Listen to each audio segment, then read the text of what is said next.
اچھا، اب جو یہ ایمان لے آنا ہے اور اعتماد کرنا ہے کس پر؟ بالغیب. غیب پر ایمان لانا پہلی علامت ہے متقیوں کی. وعلیکم السلام. یہ بہت مہم لفظ ہے. غیب کے بارے میں مسلمانوں میں اتنا رولا ہے. اب انشاءاللہ اس کو جب سمجھ آئے گی تو یہ بہت آسان ہے، اور اگر سمجھ نہ آئے تو بڑے ہی مسئلے بن جاتے ہیں، اور سننے سے ہی بندے الرجک ہو جاتے ہیں، یا سن کر ہی کچھ کہتے ہیں کہ یوں ہے، کچھ کہتے ہیں یوں نہیں. اب انشاءاللہ اس کی تھوڑی تفصیل آپ جانیں گے تو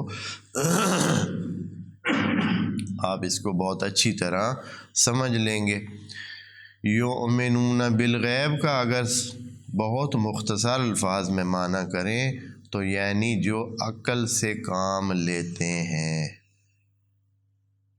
یؤمنون بالغیب یعنی جو عقل سے کام لیتے ہیں.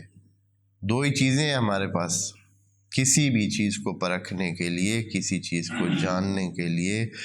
دو طریقے ہیں، ایک حس کا راستہ ہے، ایک عقل کا راستہ ہے. حس یعنی یہی ہمارے 5 جو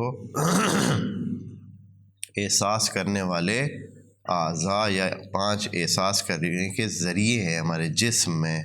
ہاں، چکھنے والی زبان ہے، سونگھنے والا ناک ہے، سننے کے لیے کان ہے، دیکھنے کے لیے آنکھ ہے، اور مس کرنے کے لیے پورا جسم ہے. ہاتھ سے کریں، پاؤں سے کریں. تو یہ 5 ذریعے ہیں. جب یہ کسی چیز کو محسوس کریں تو ہم اس کے بارے میں جان لیتے ہیں کہ یہ چیز ہے.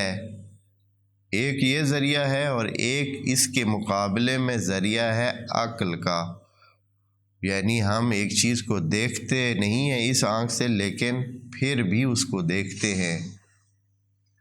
ایک چیز کو سونگھتے نہیں ہیں، لیکن پھر بھی اپنے عقل کے ذریعے وہ خاص چیز پتہ چلا لیتے ہیں، خاص قسم کی بو کا بیان کے ذریعے، مثال کے طور پر.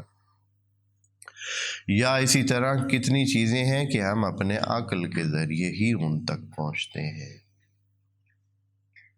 خدائے کریم یہ کہنا چاہتا ہے کہ یؤمنون بالغیب جو صرف محسوسات کے پیچھے نہیں ہے، بلکہ کیا ہے؟ یؤمنون بالغیب ہے. وہ ایمان رکھتے ہیں اور عقل کے زور پر ایمان رکھتے ہیں، یعنی ان چیزوں کو جن کو محسوس نہیں بھی کرتے تو ایمان لے آتے ہیں اپنے عقل کے زور پر.